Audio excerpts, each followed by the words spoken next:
Okay. I just can't vote. I don't even know if you can make. Yeah, I don't actually know if you can second, but it's okay. Or make a motion. I'll second it. That's fine. There we go. In case he can't, I will. Does anyone have any discussion? Going once, going twice. Okay. We can move right into a vote then. Everyone in favor of accepting last month's minutes? Aye. Aye. All right. I could still put my hand. Anyone opposed? Any abstentions? Okay. So then the next thing, which I suspect will take a chunk of time, is our city council report from Councillor Dave DeMott.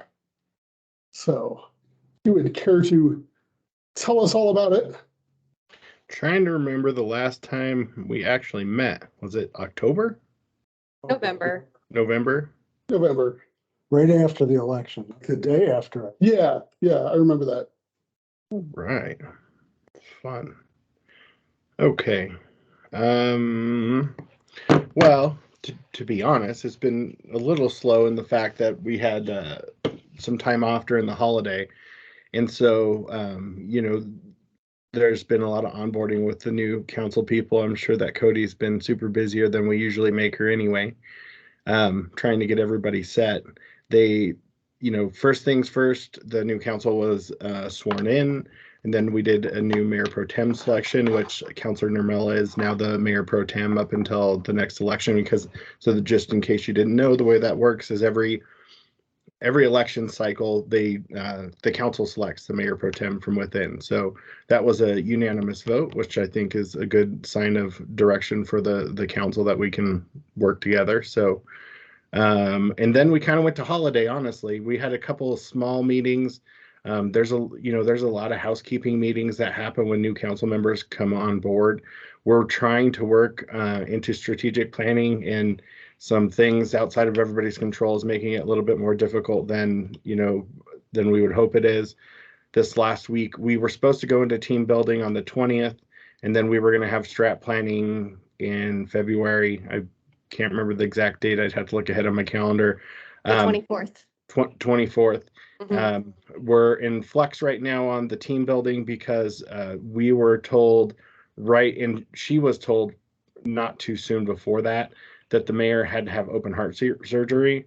And so I'm sure if you pay attention to the city council, she's been, going through a fight with cancer, which is going very, very well. And then she shared one of the reasons she originally even was at the doctor was she was having some heart things. And that kind of got put by the wayside once they realized she had cancer, and they got her to a place where they wanted to address a leaky valve. And so she had open heart surgery the day after Christmas. And so she is a trooper and a fighter, and so she actually did sit through the whole meeting on Monday. But Mayor Pro Tem Nurmela ran the meeting, and so. But during the meeting, it was shared with us that her doctor said the full day strat planning was probably going to be too much for her. So council discussed whether or not we wanted to forego that, and I don't think anybody disagreed. We all. I think if I remember, everybody said pretty much the same thing, was that, we wanted her to participate if we could make that happen. And so I'm sure that made Cody stay busy for the last couple of days trying to figure out how to get that adjusted. Some of the other thing, so there's been a lot of talk around that as far as, moving forward with strategic planning, because that's one of the big things that we're going to address initially as a city council. It's one of the primary roles that we have, is to do that strategic planning where we talk about policy, and then staff comes up with things that they're going to do that meet those, objectives. So, and then team building when you have 3 brand new council members is really important as well, because we have, 3 new people, and you kind of, much like the last election, it's a little bit from every side of the equation, I guess is the best way to put it. So we have a pretty diverse council, which I think is good for the city, in my personal opinion. And we'll learn to work with each other and move forward. And I think so far we have done that.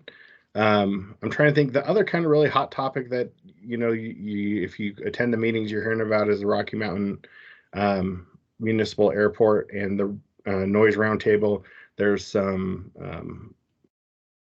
discussion around the former director had, allegedly made comments, and those were published, and, he is no longer the director. So, obviously that's a personnel issue for Jefferson County, and that's pretty much their answer if you ask about it. And so there's a lot of people in the community who seem to think that we should leave that noise roundtable. And if you followed that issue, we did leave that noise roundtable at one point in the past. And then they came back to us and explained that is the way as far as noise complaints, that is the way that the FAA allows you to discuss with them the problem. And the way that they set it up is it's all the affected areas or municipalities or counties in the area surrounding the airport. And if one of those municipalities or counties does not participate, the FAA can say, we're not going to listen to any of the people on the roundtable. And so when that was explained to us, we said, that doesn't make sense for us to do that to our partners, so let's participate. I will tell you, nobody else wanted to do it or could do it, and I ended up getting that role, and it's an interesting role because there's a lot of passion around the topic. And they, so we have made some improvements, and we hadn't done that up to date, which is part of the reason we left the roundtable. But some of it, a lot of it is things that we can recommend, but we're not the FAA, so we can't, nor can the airport force them what to do. So there's a limitation around that, and not to, go too down a rabbit hole. I'll leave it at that. What has compounded and made it a hotter topic is there's concern about lead, which if you follow what council has done prior, we have tried with our avenues to try to address that. We're finally having CDPHE come in and talk to us. I believe that the meeting the mayor had with our state rep, Shannon Bird, probably had something to do with that actually finally happening, because I know staff have been working on that probably, I'd say, for at least a year, Cody. Yeah. So it isn't, and people have their ideas about what we've been doing, but I can tell you that's what we've been doing. We've been trying. We've talked to Congresswoman Pedersen. I think that our Congresswoman on the Adams County side, I'm drawing a blank on her name. I'm pretty sure the mayor had spoke with her about it. I know Joe Nagoose has been involved in it. I know we've talked to our state delegation. So, we're trying, and I think the thing that is not being separated in the public discussion that we're trying to separate on the council is the noise roundtable doesn't deal with lead. The topic comes up consistently in those meetings, but it is not in our charter to discuss lead. That's not what the FAA says that we're there to talk about. And so it's complicated, and I'll agree, with this group that I get just as frustrated as everybody, but I am there to try to carry forward the council's view on the subject and make sure that we're trying to make progress when it comes to noise. And I'm trying to work with the council, and we're trying to work with our partners when it comes to things like lead, and trying to chase down whether or not that's an issue or not. I also, and I've taken some heat personally for this, because I think that there's two sides to every equation, and not everybody hates the airport and the noise. Like, some people in our neighborhood just frankly like the airplanes. Like, I grew up over here, so I'm not saying one side's wrong and one side's right. It's just the reality of being an elected, and we have to try to balance, what's good for the community in terms of safety, and people's opinions, and try to make the best choices. And that's what we're trying to do. There's been a lot of other little things. I can't think of anything that's like super hot. There's continued progress around the Uplands development. I know that's an area that there's a lot of opinion one way or another on it. But that they continue to bring things forward. And then I guess the other thing that we've done a lot of is looking at over the last couple of months, there's a lot of those plans that we have, the preliminary development plan process now, where they bring something forward that actually hasn't been put in an application, just to get a feel of what the council thinks of their plan. And honestly, they don't have to listen to anything. And, it's not a place where we can say, oh, you didn't listen to what we said, we're not going to pass this. We still have very specific criteria that we have to judge it if they decide to apply. But there has been a fair amount of development that has come through that process. As soon as that was opened up as a thing for developers to be able to get that extra time with the community and the council. And that came out of the mayor had brought up the fact that Broomfield does a similar process that seems to work well for them. And so far as like at least the initial plans, they've went well. As far as like how that feeds into, what the actual product that comes forward in the next year, that process takes a long enough time that you probably won't really see that for at least a year to, I'd say, maybe 16, 18 months with the ones that, came through that preliminary process. You did, and I think it was Michelle last time asked about council assignments. And so we did go through that process as a council and, traded off, some of them. Obviously, there's some seniority to it as far as, those of us who have been here longer have, first pick at, and they kind of do rounds with it. So, you will probably start seeing some of the other council members in some of the other boards if you visit them. I did keep this board.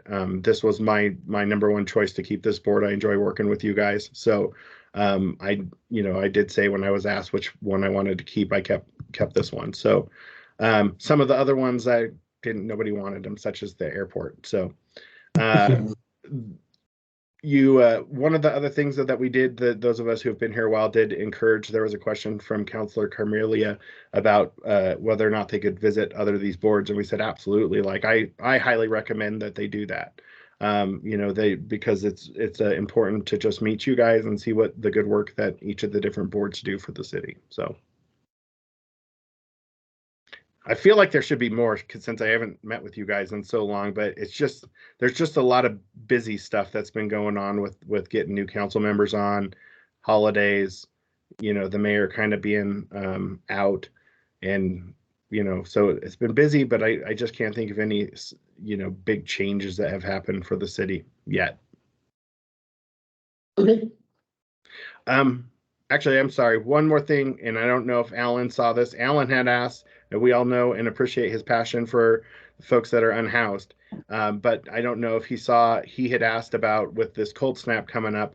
And I did ask the city manager when I got Alan's email a day or so ago, and I did get an email back just this afternoon before I stepped in here. I saw it that Manager Freitag did share that staff is working on that, and it does sound like they'll have the facilities open this weekend, because it does sound like it's going to drop down into single digits, if not lower, this weekend. So.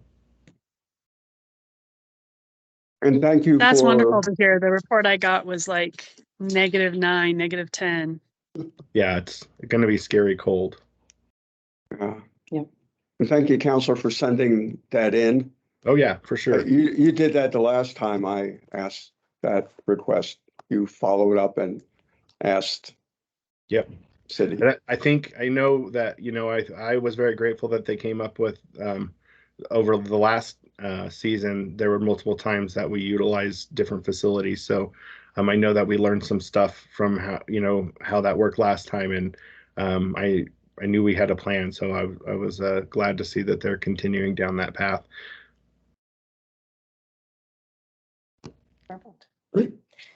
I'm here. I will hand it off to you then. You're in charge now. Did you already do approval of meeting minutes? Yes. Great, wonderful. So, and that's our report from Mayor Pro Tem. So now it's to Perfect. new So business or old business. yeah, so basically we don't really have anything listed for tonight in terms of things that we need to address.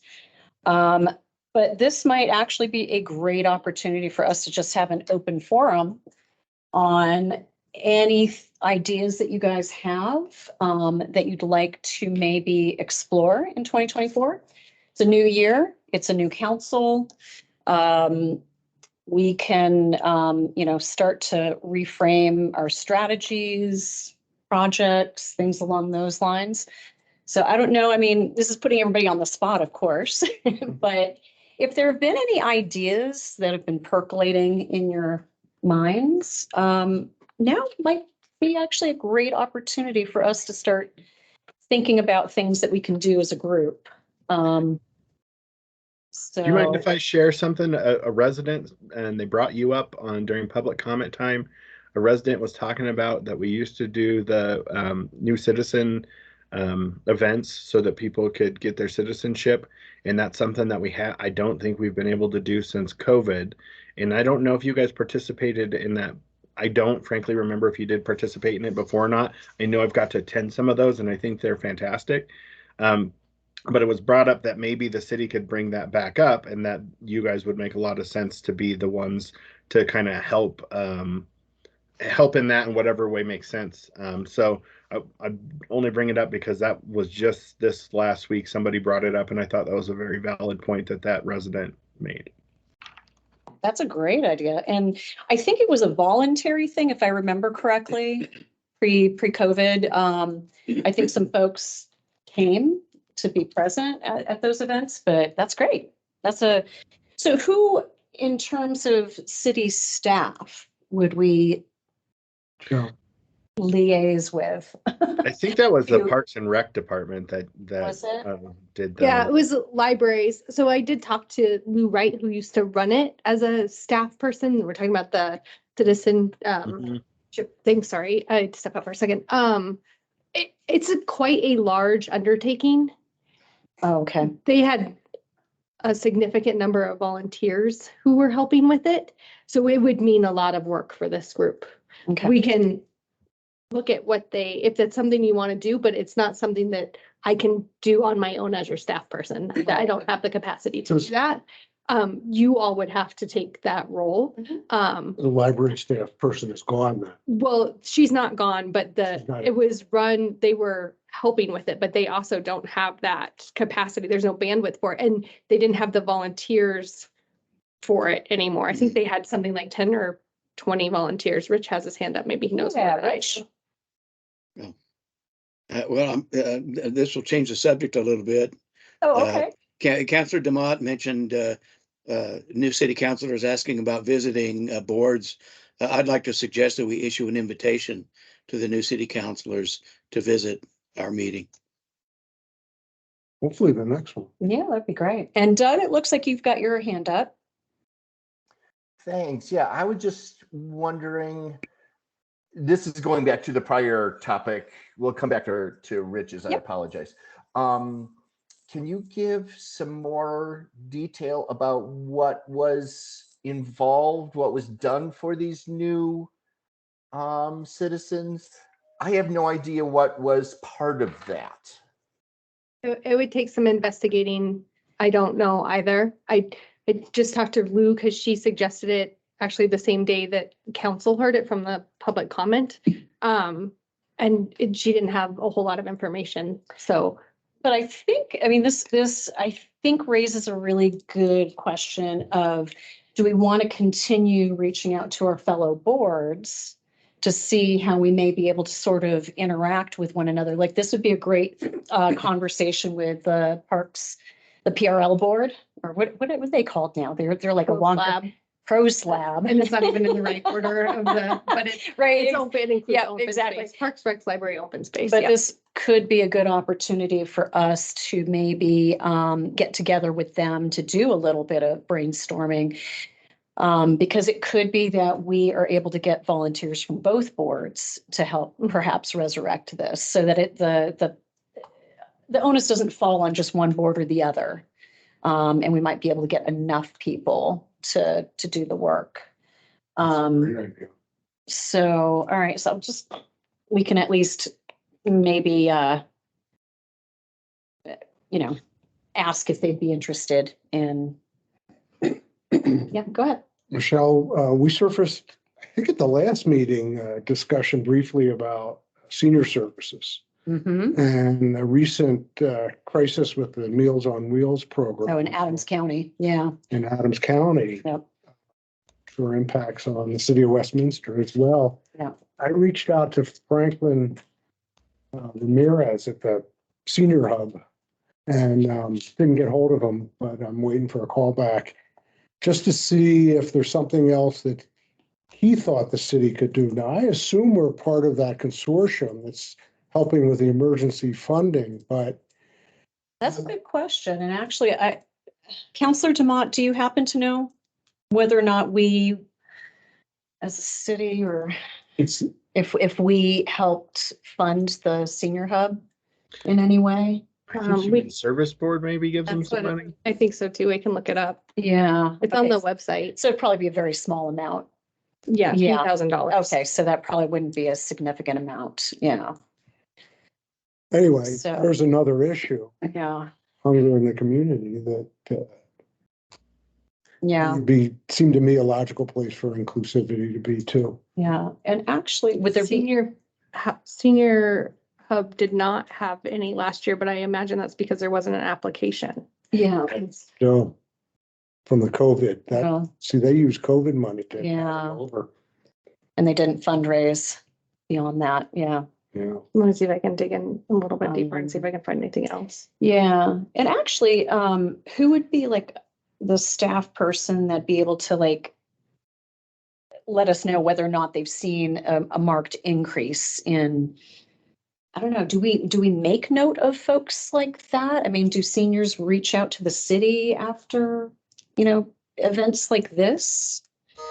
I don't even know how we find Typically- out if it's impacting our seniors.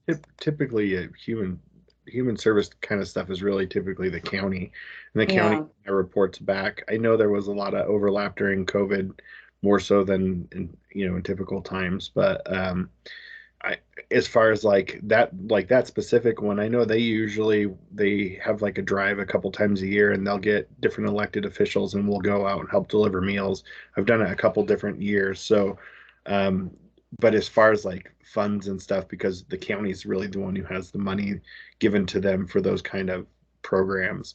The most that we typically do is through our human service board, which, to Cody's point, if they don't put in, or sometimes they do put in, and usually the human service board, usually everybody who puts in, as long as they're in the community, gets some portion of it. They'll just divvy it out a little bit different, but but beyond that, it's probably more of a county partner question than anything. Not that it's not important, and I could understand the correlation with this group and the seniors, but Yeah, And they didn't apply in 2023. They did in 2022, but they did not apply in 2023. interesting. Okay. Yeah, I mean, bringing up a really great question is, how is it impacting the seniors in our city? And are they getting help? And I just don't even know where to start with that one. Or what we could do. Other than, Transportation is an important thing yeah, for seniors.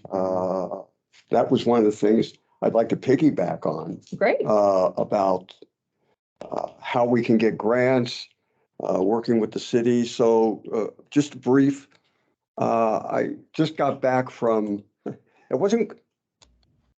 didn't get to go in the ocean. I was in Coral Gables, Florida, visiting a friend.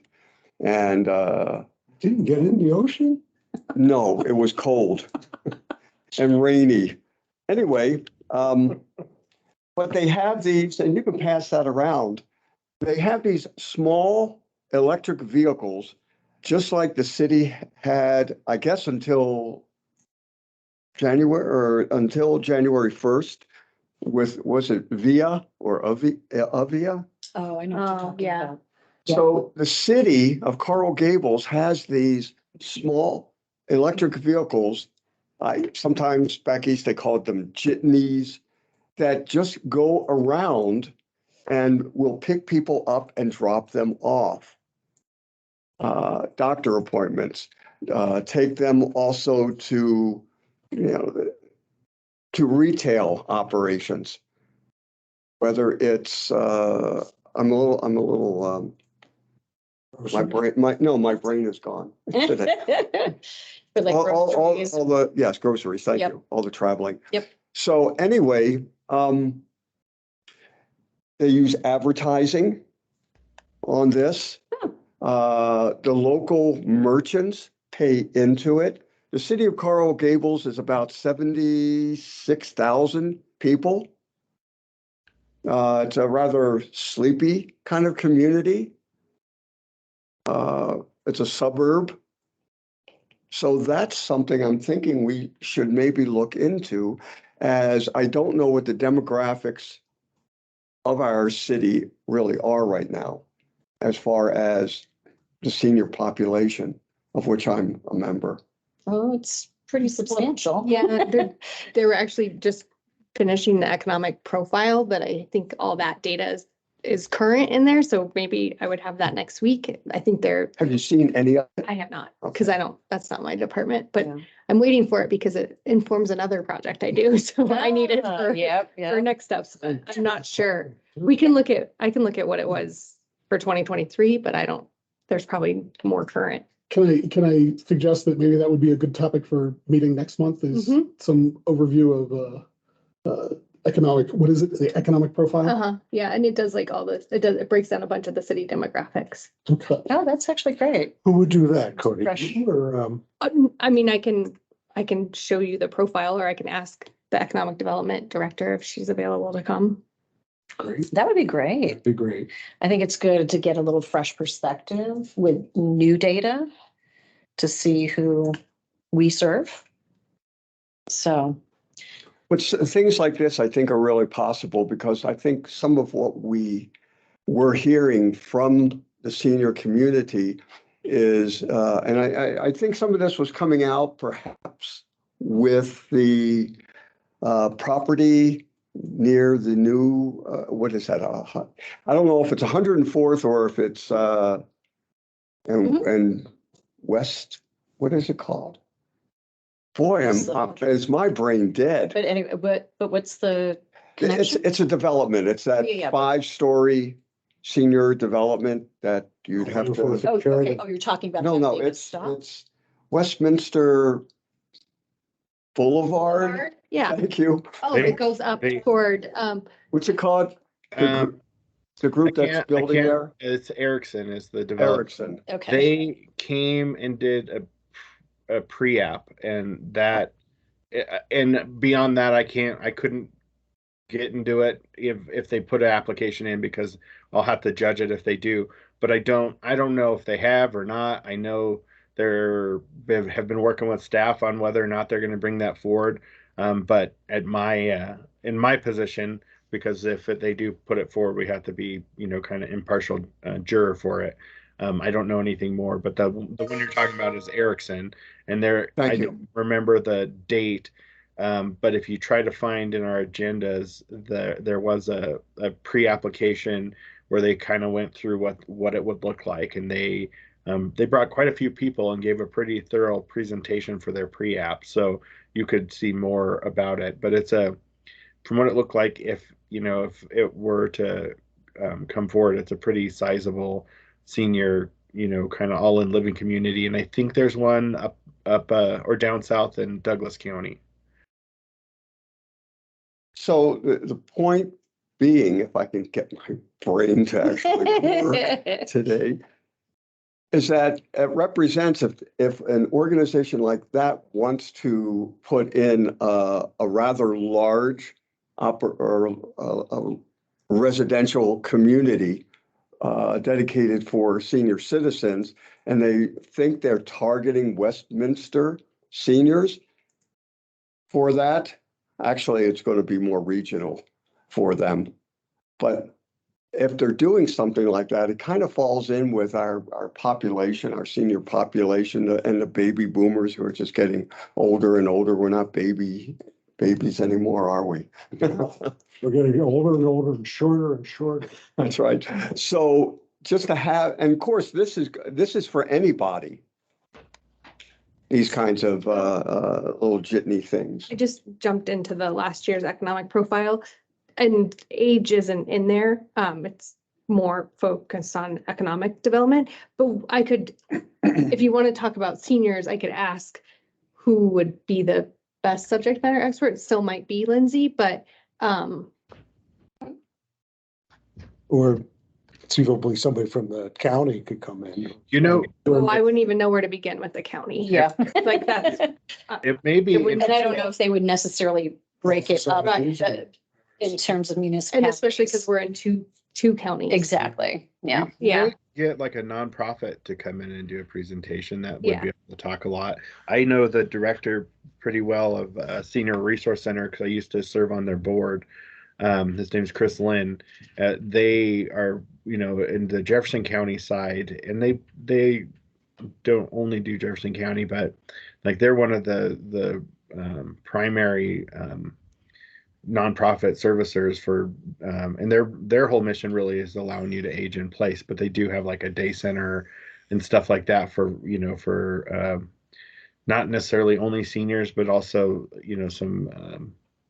some other reasons that you might need some daycare for adults in order to, like, if you're a caretaker, so that you have somewhere to go and get a break and go do whatever you need to do. So they may be a really, and I'm sure they'd be willing to come and talk to the group. I'd be happy to reach out to Chris Lynn and ask him if he'd be interested and connect him with you all. I don't know if Cody, if connecting him to you, but they usually come and do. They're the group that when we do Older Americans proclamation, they usually come and accept that. Yeah. If you want to connect them to me, I can help make arrangements. I will do that. I'll send an email. It'll probably come from my Gmail, Cody. Okay. That was Chris Lynn, director of, what's the name of the organization? Senior Resource Center, SRC. They have their main facility is off of like 32nd and Sheridan and Wheat Ridge. Okay, yeah. Yeah, it's a pretty impressive group there, because I've looked into their services. They do both daycare as well as home visits. Yeah, they it's like a very full service type of thing that they do. The unfortunate reality, though, is that they could do more if they had more funding. And because they service Wheat Ridge, Arvada, Golden, Westminster. It's a huge geographic sort of onion that they. Senior resource. Yeah, and they're great. They have it together. So, back to the transportation thing, though. VIA is done. Is it like the free service is? Yeah, my understanding was Not it only continuing? went through December 31st. I think it only went through the end of the year, and they were. Counselor DeMott, can you be better about that than me?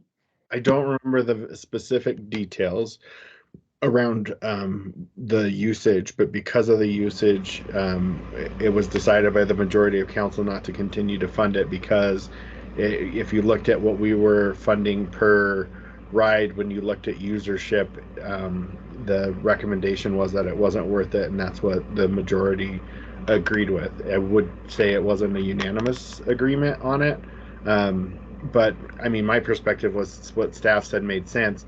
I think that the majority did say, though, like, if there were any other opportunities, we certainly see the need, but like that particular program just didn't seem like it was doing really well for the amount of money that we were putting into it. But I don't remember the specifics. We'd have to follow up with you if you wanted specific details around, what staff shared with us, and that was probably back. I think that was during budget, actually, because that was a topic during the budget conversation. Great. Probably. And the company that does this in Coral Gables, it's just like, is it Via or Avia? VIA. Via. They obviously know how to make the program work, and it might be something where it would be low cost to the city if there's advertising, if the marketing is done to encourage the retail community, saying, hey, these are people who may not be buying through Amazon. They like to go to the store, to the retail operation. You might get them, the Walmarts, for example. Have you brought this up to the city manager?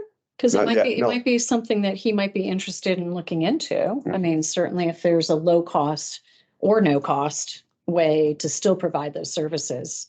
Yeah. And what would be interesting is to know what those numbers were. I'll see if I can try to dig into past council meetings to see if I can dig that up.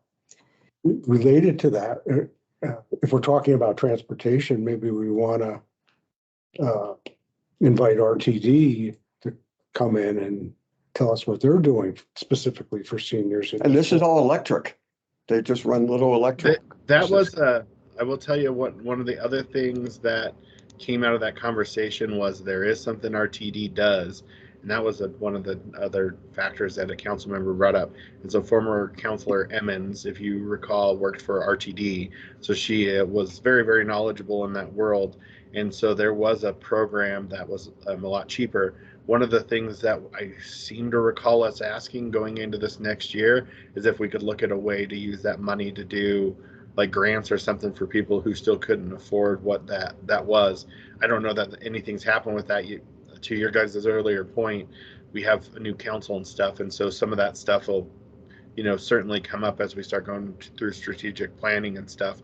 Now's the time for us to, think about those things and figure out if there's things that are important enough from us at a policy level that staff will take action.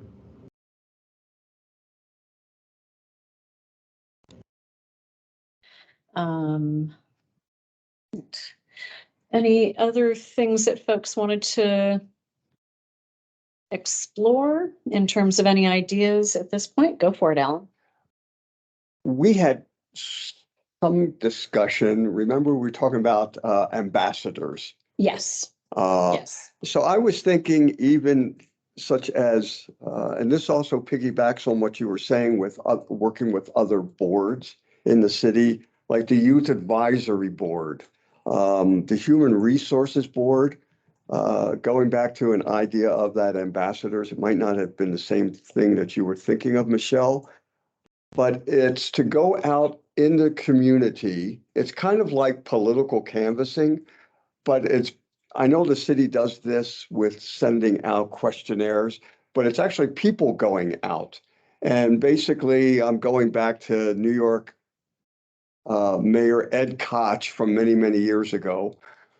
Used to always say, "Hey, how am I doing?"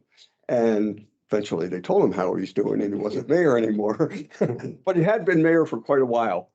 But that kind of a thing where we're actually going out and maybe it goes back to the neighborhood groups that we come in with as boards, Right. And or as people. yeah, and at the city manager, was it through the city manager that you guys were doing like the neighborhood nights or whatever? Or what was that thing? That's Was it the Parks Department. That was has their okay. So, special events. yeah. That of theirs, and they'll do that. I think, well, I haven't seen their 2024 plan, but I have a Mm. feeling it's. Because that might be something interesting to sort of maybe try to thread in. I'm not sure what I've never been to a neighborhood night and I wish I had. So I knew a little bit more about how they're structured, what they look like, what they feel like, but it seems like a great opportunity to bring in, and especially, since when we talked to, I forgot our police chief. Oh, Norm. Norm, thank you. Mhm. That, he was saying that, now officers are kind of dedicated to a specific area. Oh. Like you could bring in those folks, you could bring in folks from boards if they want to join and just, to be sort of a touch base. In addition to gathering the neighborhood together and having a grand old time. So I don't know if it's appropriate since I have not been to one of these events. I don't know either. I know that they were all different and they Okay. did. I don't know my biggest concern is I don't know what they're doing for 2024. So I Right. don't know if that's staying in their program or not. But yeah, okay. I mean, that's a great question. But yeah, I think it's a good question. I don't have Yeah. an answer right now. And I guess one of the things that, this is maybe bringing, we've talked about this very briefly before, is maybe having chairs of each of the boards get together as one big group. Talk about what you do, what your plans are for the coming year, or, that type of thing, just to see, because we do operate in silos. Let's be fair about that. And so, unless we as individuals are checking out what they're doing, which I don't imagine any of us really are. We don't necessarily have a great idea of kind of where their heads are at, what they want to do, what they want to accomplish. Maybe There's some overlap. right, exactly. And, maybe try to find the Venn diagram of all the boards and see where we can help each other out. I think for that, to be more successful, focusing on the advisory boards versus the quasi judicial. Right. It's just making, I just want to make Yes. sure that that's the, Yes. and I And know thank you that for the that distinction. Pro Slab is very busy, so I don't know Yeah. what the feeling that, well, we can, it doesn't hurt to ask. Yeah. And I think that's really what we would want to do is, how can we be beneficial to each other? Yeah. I would like to learn more about other parts of my community. I feel like I know a little bit about my community because I live in this area of City Hall and south, just because of the work with the homeless. I'm down in that area and I know many of the residents down there, but far north, I really don't know what goes on up there. Mm-hmm. Yep. And I think that goes back to the ambassador program that I had originally envisioned, which is, we have distinct neighborhoods, right? It's Mhm. either a development or an apartment complex, condo complex. We do have very, very distinct neighborhoods, and it would be really To differ. well. As somebody who's had to look into Really? defining our neighborhoods, it's quite challenging. Really? Yeah, and lots get left out because not all are in a Yeah. subdivision, not all are in Right. an I mean, HOA. that's And so true. that was That's sort true. of a place that caused us a nice pause in doing things. Okay. So, Yeah, 'cause not I all would of them say, are organized. Yes. so you And have to and- be careful yeah. about that and then who gets left out and because they're not organized, they're not part of an HOA or a planned development. Right, So- right. Are you talking about like folks that have lots of property or? Well, I'm just saying in general, across the city, it is quite diverse and I think cities in this part of the country in the West don't have as clearly defined distinct neighborhoods as the East Coast, for instance, has, and the Midwest, right? So we've spent a lot of time when we were getting ready to do Westy Rise, that was one of the things we looked at, because the idea with that is one neighbor would call and invite another neighbor and we would build community that way. Mhm. And even that was hard to do. Yeah, well, Because that there's- part is true. Yeah. And So I know we do not have distinct neighborhoods. We have some, but we're not Right. as a city. We don't have parts of town that are, I mean, outside of next door defining them for us. We don't define them. right. Well, We yeah. could go out and make those connections. You can make, yeah, I just don't, Yeah. what I'm saying is to be mindful of others may get left out in that process because they're not part of what we're defined as a neighborhood. We even had a hard time defining the neighborhood. I mean, this was a staff effort for months. And like, Interesting. Okay. I don't know, pre-COVID, the year before COVID. We spent much time digging into this. Same with when we had a outreach coordinator. He Yep. spent time doing it too. The sustainability team. This is not Yeah. new for us. Right. We don't, they don't exist in a really nice, clean way. So So it's hard to think about it. You just have to be mindful that not everybody is part of a distinct neighborhood. So a distinct neighborhood that we have perhaps is South Westminster, because a lot of events do take place down there, near the fire But everyone station. has a different definition of what the boundaries of that space are. Right. Yeah.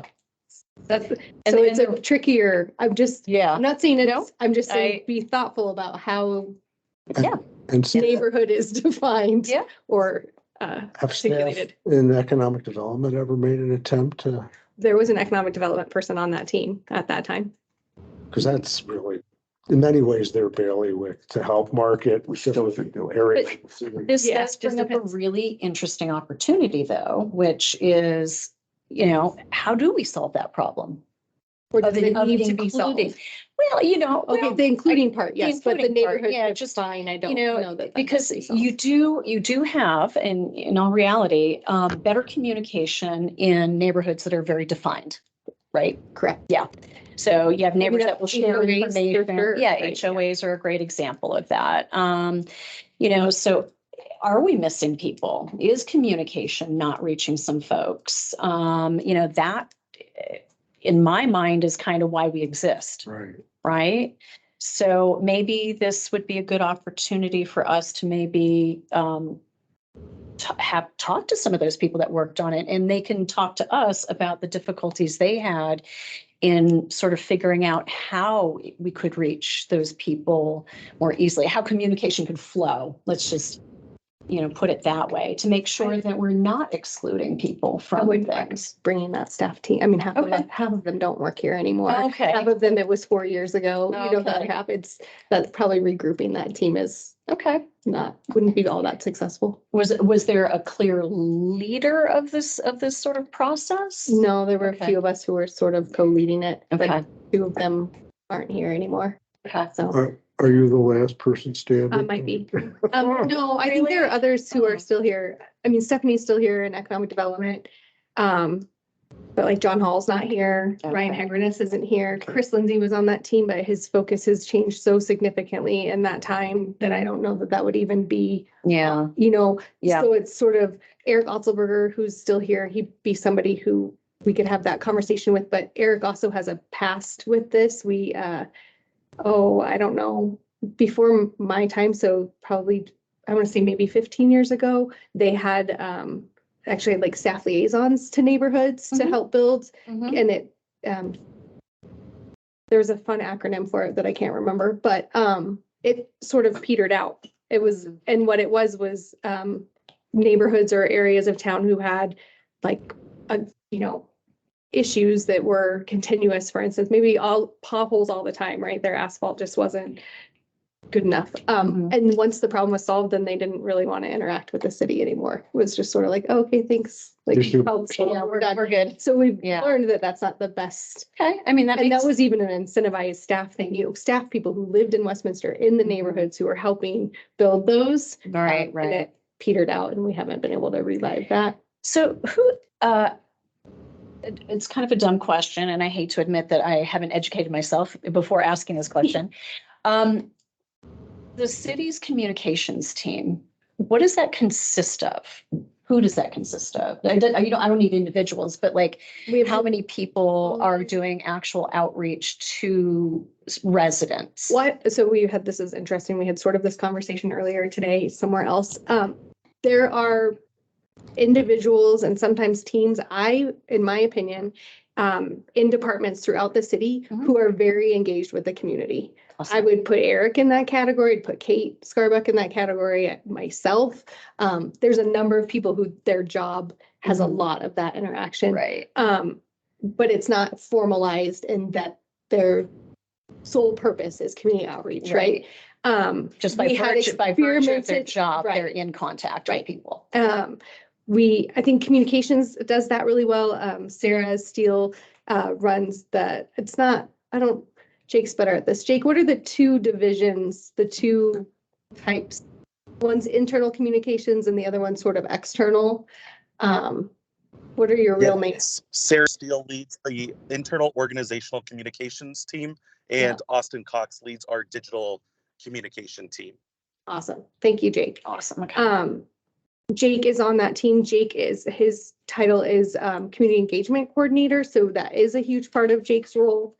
He helps council with their town halls and their outreach and the activities they do. And also as part of that team, Sarah's had a lot of community engagement in her background. So she sort of brings that through in the work that they do, even though they're internal communications. She's working closely with, Public Works on the water facility and the court on the municipal court building. She's helping build those teams.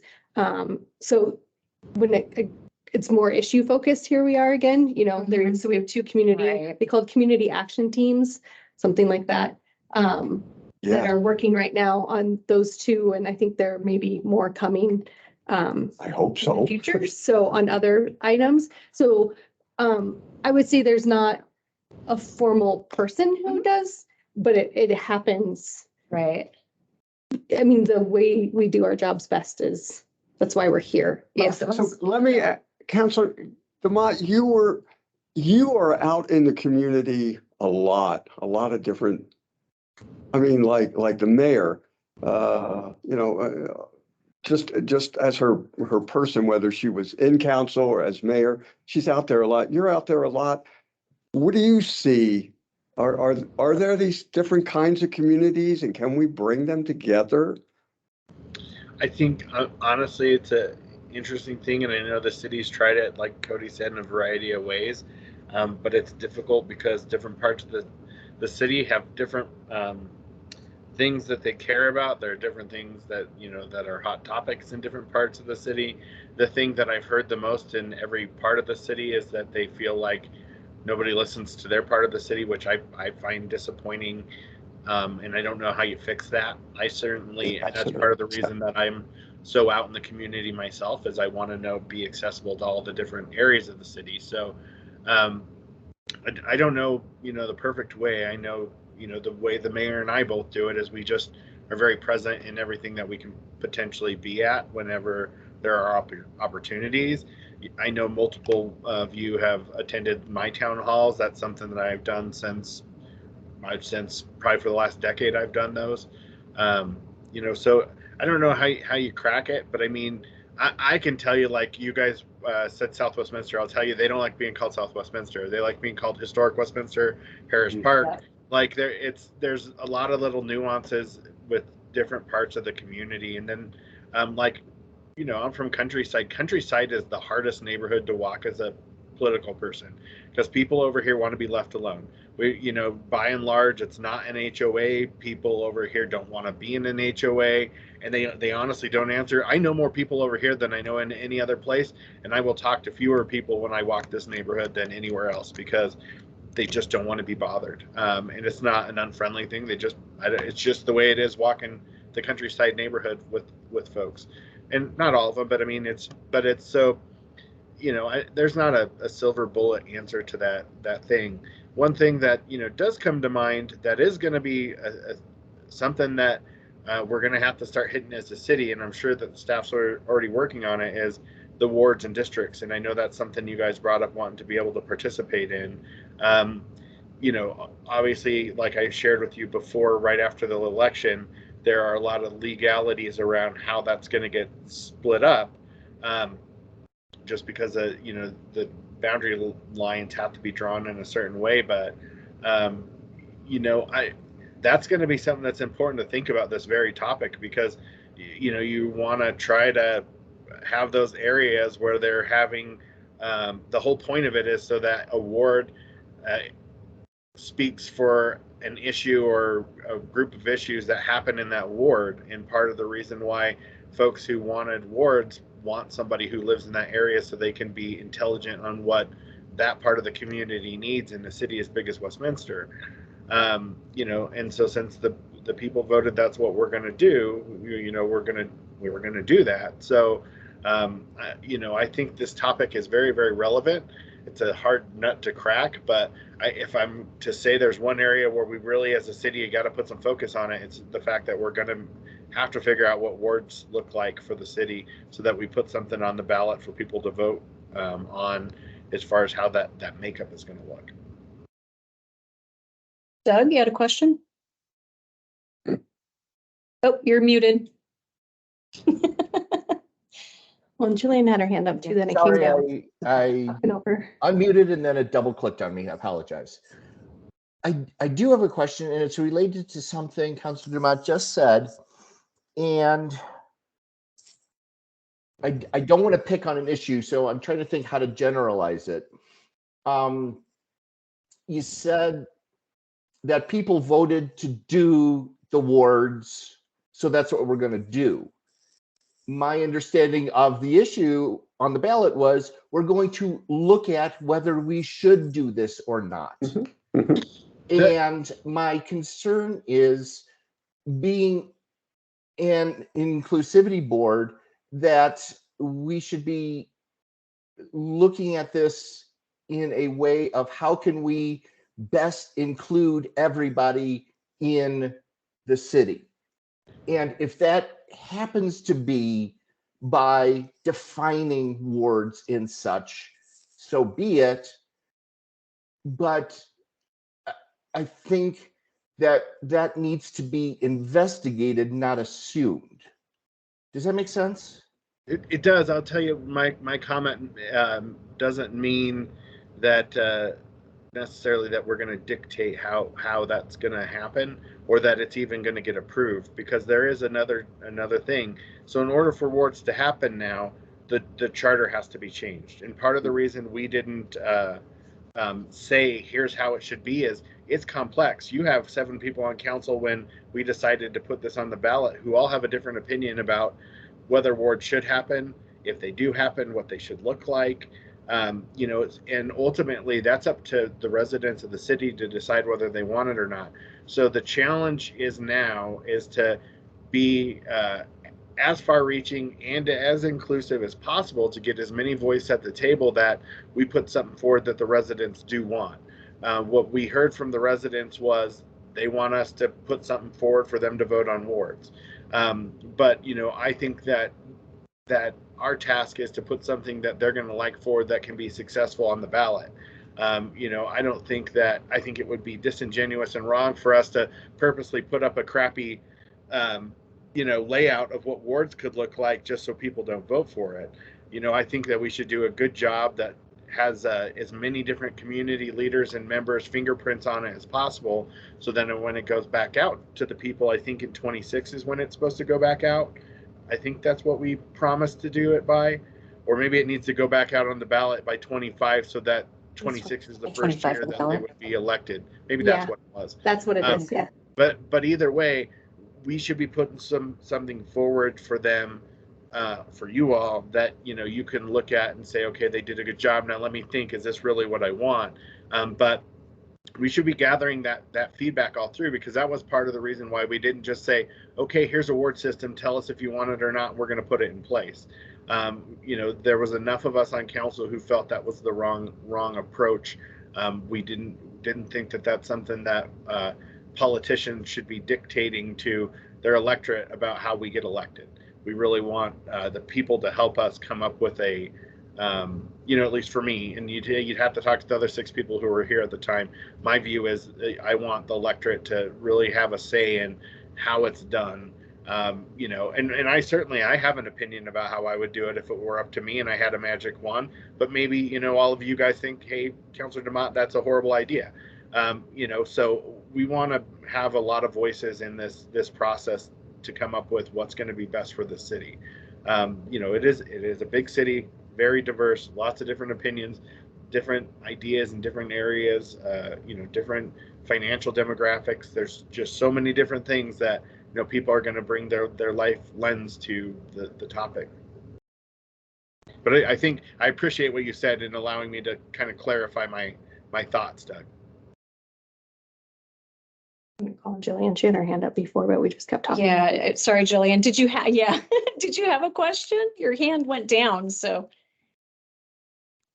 I think I was trying to follow what was going, and I think I lost the ability to concisely say what initially I was thinking. But I think it started off with like a school thing, and then I was thinking of too many other things at the same time. I mean, one of the biggest things is like the point of this board is like, how do we include people, right? And now that I've been here for several years, I'm like, dude, who has the time? I have a commute. I work 40 plus hours a week. I have a kid and a dog. Like, I wish I could be more involved in my community, but what does my community look like? Like the cashier I talk to at the grocery store, because I have to do that. Like, I see people at the dog park. I occasionally see people at the playground. Like, there's not a lot of places where I go where I'm not expected to spend money. And like, my daughter started kindergarten, and y'all, I was not prepared for the constant requests for fundraising. Like, I've lived here a long time. I know I pay property taxes for the public school, but I'm like, how short are y'all coming regularly that I'm getting nearly daily requests to buy a t-shirt, go eat dinner somewhere, buy a ticket for something? I'm like, I don't have that kind of expendable income. And so I think a lot of people might be in my position where it's like, man, I wish I could be more involved in my community, my neighborhood, my local government.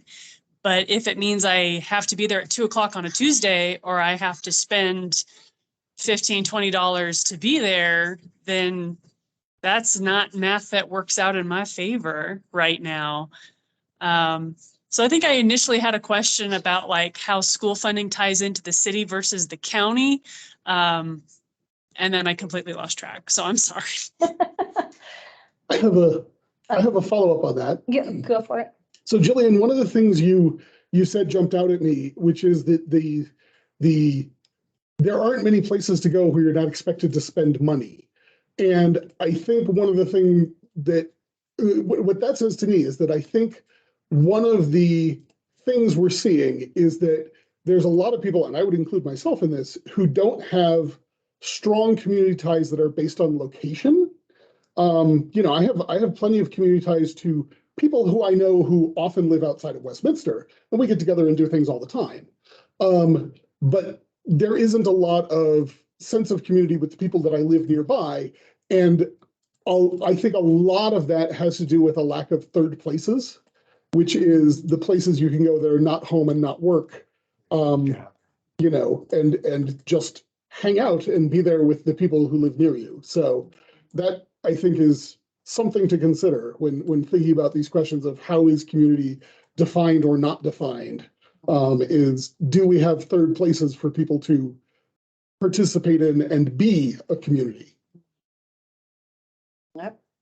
Well, we do. We have like the beer fest that I don't go to because I Yeah, but can't drink that much That beer. costs money and it's not cheap. I think So There's also the Westy Fest. well, but those are People show up. those are Those are events. big events. Those are events, and I think this is much more about places. right. Like this is Community. do you have a local pub that you go hang out several nights a week? Is there a community square? Is there, some place like Europe has a lot of these places. Mhm. The US has much fewer of them. Is there a place where you could hold a community meeting?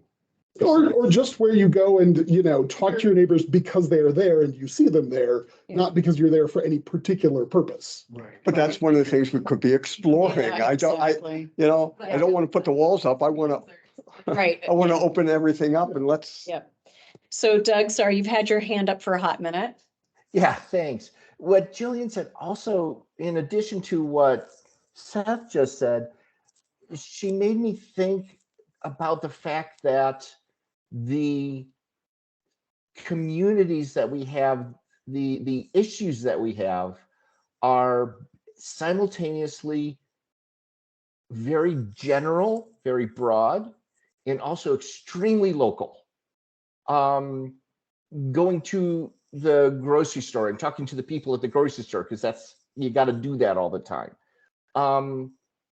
We all, regardless of where we live, finding those people who give us a sense of community is still the same issue. And kind of like Seth was saying, trying to find places nearby us that we can hang out. And even something like the local pub. We have a brewery right nearby us within walking distance, but you're expected to buy a couple of beers while you're there. Not everybody has the ability to do even that. And how do we provide environments where people can get together, know each other, and just be together? And I don't know how you accomplish that. That used to be, you had the neighborhood church and everybody would go and hang out at the church. Mhm. And I remember my father telling me they had a bowling alley in their church because that's where everybody hung out because they were all the same. We're not all the same anymore. And how do you get that same sense of environment, the place that you just want to be? And I don't know That's how to what I'd like accomplish to- that. Mhm. I've honestly started to get more community in the last couple of months because, like I said, little one here has started kindergarten. So I started meeting a lot more parents and have met more families in the neighborhood. And that's nice. But on the one hand, it's like, why did it take this long for us to really get to know each other? Because our kids finally coalesced in age and circumstance. Like now we take turns watching kids on school nights. Excuse me. Stop. One of the things I have noticed is like a lot of none of the kids in my area are hard of hearing or deaf, but I have noticed a lot of kids using sign language, which is really cool. I don't know where that started or why that's spreading, but that's real cool. And like I plan to ask at the next parent teacher, the PTO meeting that they only have once a month. I haven't been able to make any others. But it's like, if you guys are trying to fundraise because you need in-classroom translators, I'm all for that. Like, that's a very good thing to have. But do you not already have the funds for that? Is that why parents are being asked to fundraise consistently? So things like that, like, can kids talk to each other? Can families talk to each other? There's just not a lot of excuses to get together with other families, even in my neighborhood, unless it's like something big, something like there's a party or there's an event and we're all going to go, but it's a once a year thing. Like there's no weekly thing where it's like, oh yeah, we can pop down for a couple of hours and see what's going on with people. Because yes, money is an issue, but just also time. And I don't know the solution for not having enough time to be a part of community. Like I have community at my gym, but I pay for that. And otherwise it's just work and keeping the house running, trying to keep everybody clean and fed. Like that's the bulk of my week.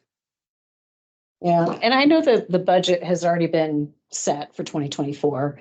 But I do think maybe 2024 might be the year for us to formulate ideas that cost money that would be implemented by the city. But like, I think I brought it up at one of our meetings. Arvada has, you're an Arvada resident. Arvada has 2 programs that provide grants to folks that want to do things in their neighborhood. So I forget what, I think it's just called the community grant, neighborhood community grant or something like that. And it's basically to help folks that want to create that community within their neighborhood by maybe throwing a block party or, bringing in, a fun thing for kids to do so that you bring all the parents in to meet each other, things along those lines. Now, granted, that is based on participation by people in these communities, but I think with the right sort of marketing, if you will, we might be able to target some communities that wouldn't be able to necessarily afford to put together an event to meet their neighbors. But if you get one person who's interested in sort of being that hub of the event, or a couple of people who are like, we don't know everybody. We would like to know everybody, and they're small grants, but they're big enough to definitely put together an event. Mhm. So what's that? We were told we can't. We can't. That it's the same as the whole grant, city attorney's office told us the only way you can do that is on a first come, first served basis. We cannot choose. No, I'm not talking about anybody. Yeah, exactly. Giving money, period. Yeah, for the city. Because we do, ProSlab has a neighborhood grant that's for like beautification. Right. And they had to shift to a first come, first serve. Right. So that's And- how theirs rolls out. Yeah. So be first when that application opens. and Right, you can get exactly. Whatever you But do. I think that's probably how Arvada does it too, because I think Okay. that really, in all fairness, like that really is the only way to do it, because then you're picking favorites. Right, and that's the one thing Right. we were told not to. Yeah, We're not- exactly. We've So, been advised not to pick right. favorites. Yeah, exactly. But I think that needs to be accompanied with good marketing. And a budget, which we don't have. Right, anymore. exactly. But I think that's something that we could maybe, sort of put together the idea. And Maybe that's propose something that to you the could city manager or to council. ProSlab with, maybe that's talking to ProSlab about their grant and if there's Oh, that's a great idea. something that already exists. Right. And I don't think we're in a spot where we're, Yeah. Um, you Question, do we have a community development staff or is We that do. all economic development? no, we have a economic development team and a community development team. They're 2 different departments currently in the organization. They previously It had been sounds one. like discussion to have with the community development team. But the funding Mhm. and the grant piece, that part already exists in the Parks Recreation Libraries Open Space Board. Mhm. What I'm saying, I reinvent the wheel when maybe there's a way to partner with them Yeah. and see if you could Mhm. use some of that grant money for something like this and help Yep. offer something to help them facilitate it versus creating something new, especially when this board currently doesn't have a budget Mhm. to be offering. No, I know that. Yeah, but that gets back to I'm something- dancing back to what Jillian was raising, which is how do you create community? And this is an ongoing challenge. And we And- circled and- this a couple And times. maybe this would be an opportunity, maybe I mean, between maybe Justin and I, maybe we can even do outreach to City of Arvada and have them come talk about that program and their results, right? I'm sure that they probably have some anecdotal information to share. Mhm. And I don't see anything wrong with asking, neighboring municipalities, like, what works for you? Arvada is unique because Arvada, I feel, does have a sense of identity and it does have a sense of community. Not everywhere. I mean, let's be honest. I lived there. I'm born and raised there. Yeah. You don't Feel feel that- to differ. Really? It's interesting. Maybe it's because you're on the, Because I do. it's the outside looking in, or it's with Really, specific groups. I mean, we I've talk been- about how my neighborhood's on Like the old town. Working I with live constituents there.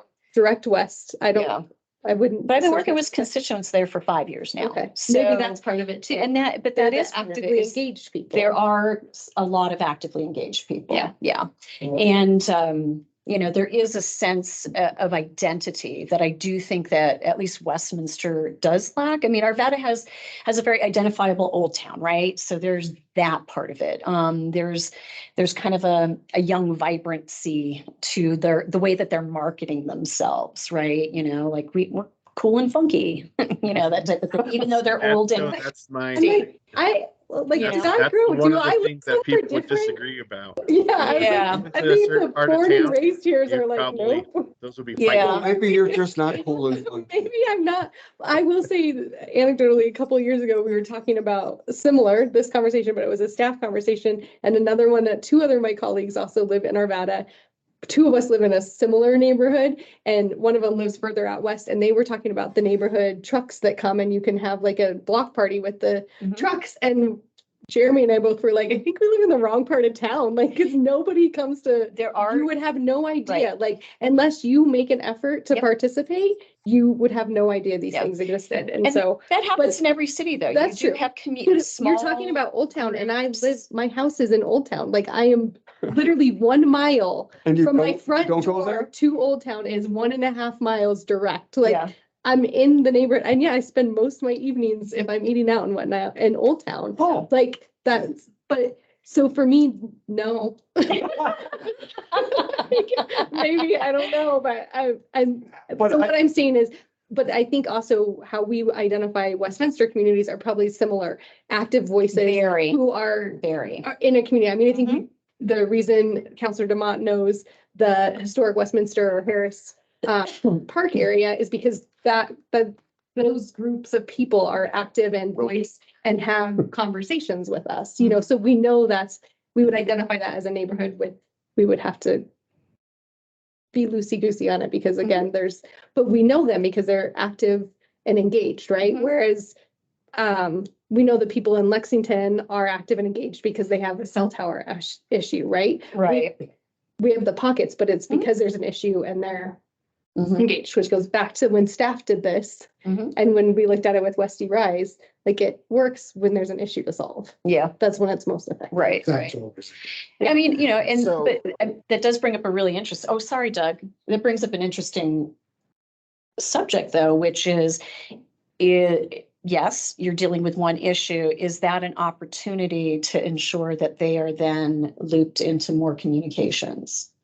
You know what I mean? Like maybe there's a process Mhm. that you can take advantage of those moments where everybody's pulled together to perhaps foster community outside of a negative issue, which is typically what all they are, right? If you can figure out how to do that, let's. do Yeah, it. no, I Because know. think that's where it Yeah, falls off. Once actually, the issue's solved. right. I think that's. So sort of maybe, the- maybe that's, an area of focus that we could maybe just And speak ideas. it just takes time. I know if I just want to use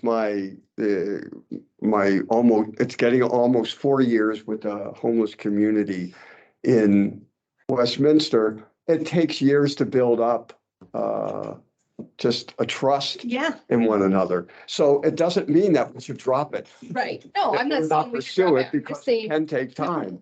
let's look at how we do it too. And Absolutely. Yeah, what those measures are. And I don't know who had their hand up first. Was it Doug or Donna?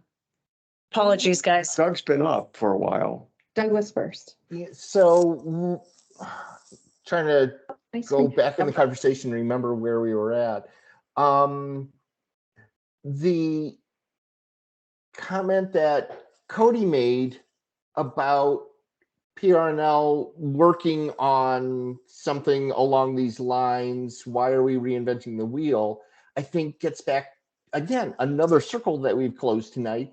What Alan, I believe, said earlier about getting the boards, the advisory boards, to talk to each other every once in a while and look for synergies. This seems like a really good example of one of those synergies where maybe we can work together to make things a little bit better. And when areas become defined by an issue rather than by the members of the population, I think you're destined for failure, because once that issue is solved, people go away. There's nothing else to do. So yes, you might be able to open communication channels through that, but you still have to build the bonds, because usually an issue, there are multiple sides, and that doesn't necessarily build bonds. That there tends to be, if anything, healing that needs to go on after that. How do you foster that? And I think those are things to look on. I guess personally, I have a problem trying to compartmentalize the city into neighborhoods, to areas. I don't know, unless it happens organically, I don't know that you can force that on a population. And I get kind of antsy when we start talking about wanting to do this if it hasn't already happened naturally. We're not a young city. We've been around for a while. So things that like that would have grown probably would have by now. That's why we do have historic Westminster. It's one of the few that is more or less its own thing. But other than that, But we are evolving. I mean, we have a lot of resident turnover. So there's always opportunities over time. yes.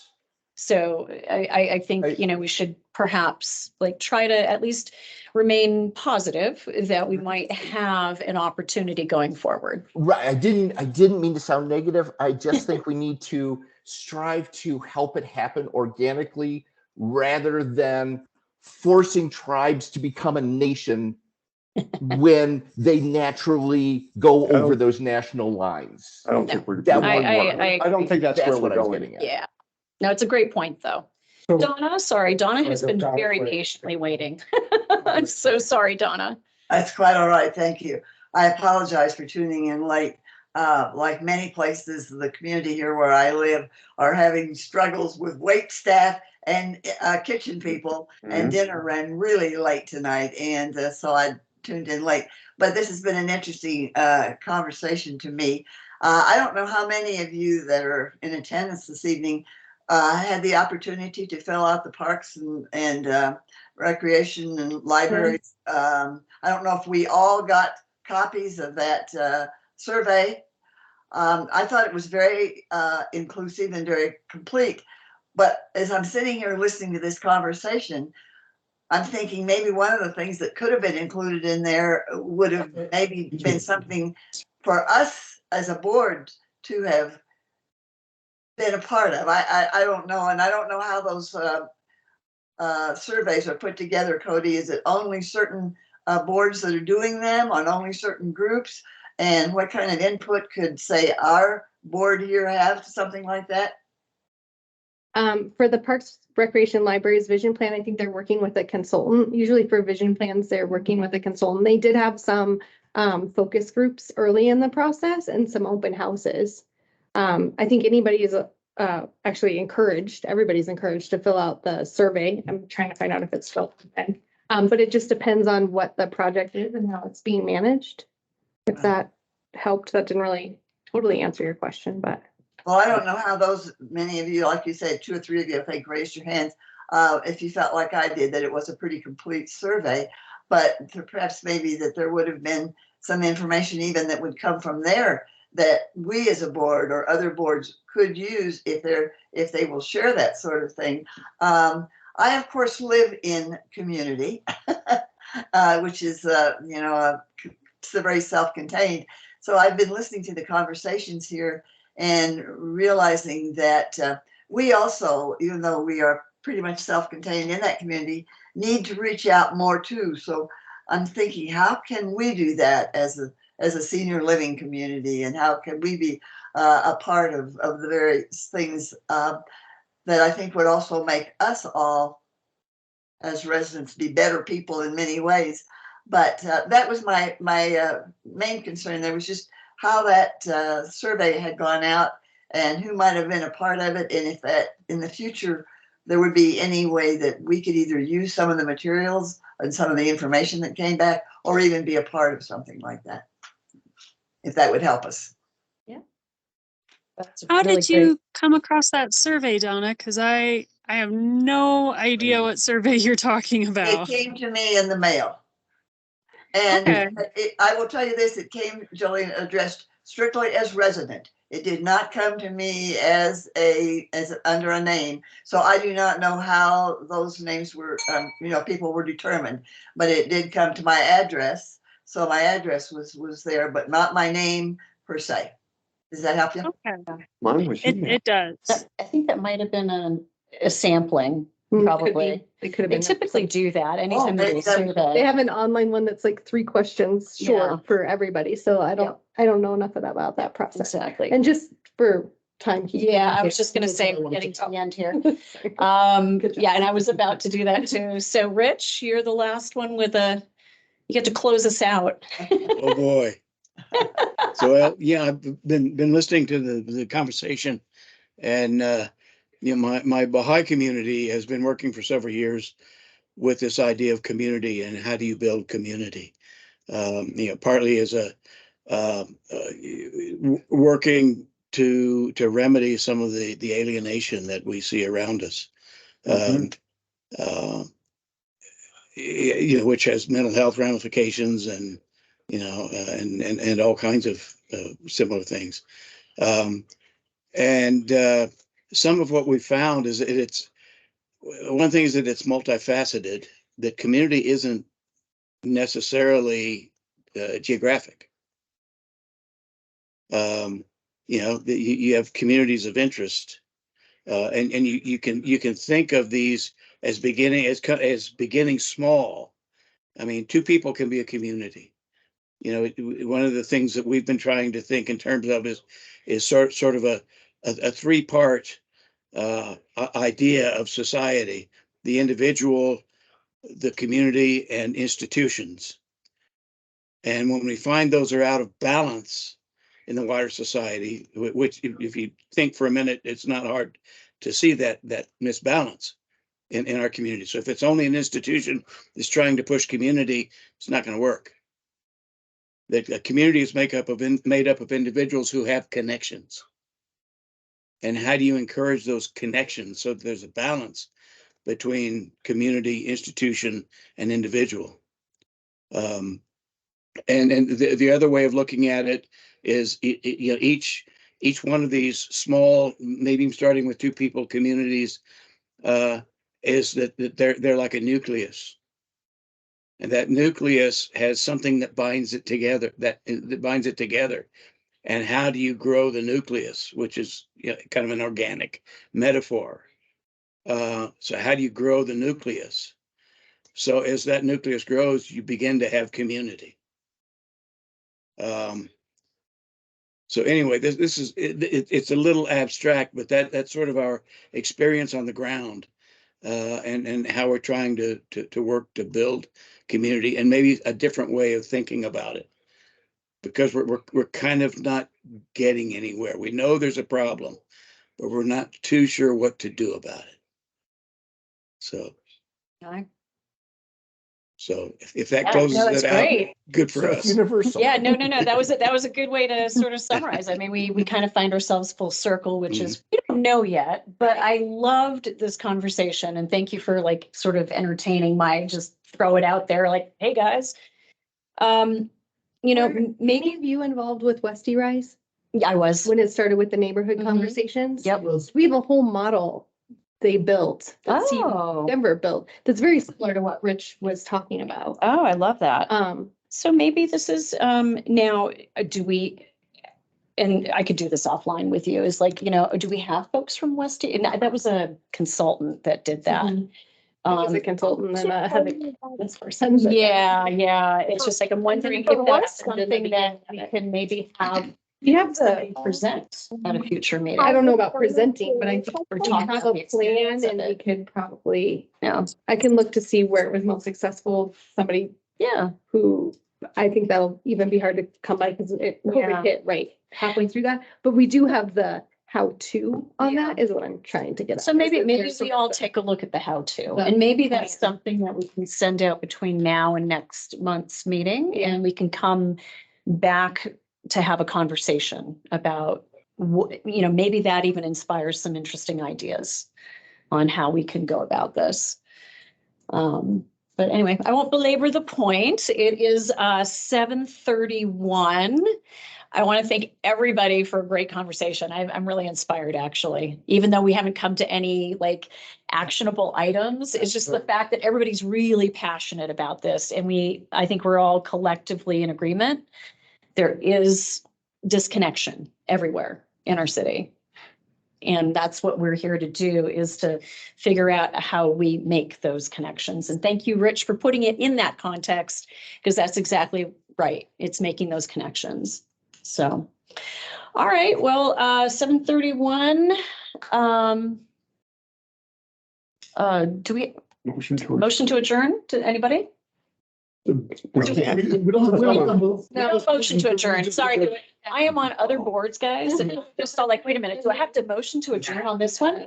All right, I'm going to go ahead and call it. Thank you, everybody. Thank you, Michelle. Thank you, everyone. It's good to see night. everybody. Good Happy night. holidays. Happy New Year. Here. Bye. Right now. What about, Yeah. and maybe it wasn't Westy Rise, maybe it was Community Rise. Yeah, Westy Rise was a little bit more. Those are focused on economic issues. development, No, well, kinda. it had sustainability, data and technology, diversity, inclusivity, marketing, business. It had a Yeah, number of Yeah, it had a lot of policy economic. and economic stimulus. Yep. Yep. So there's one called Community Rise that was run. Will you just hit the stop? Oh, yeah.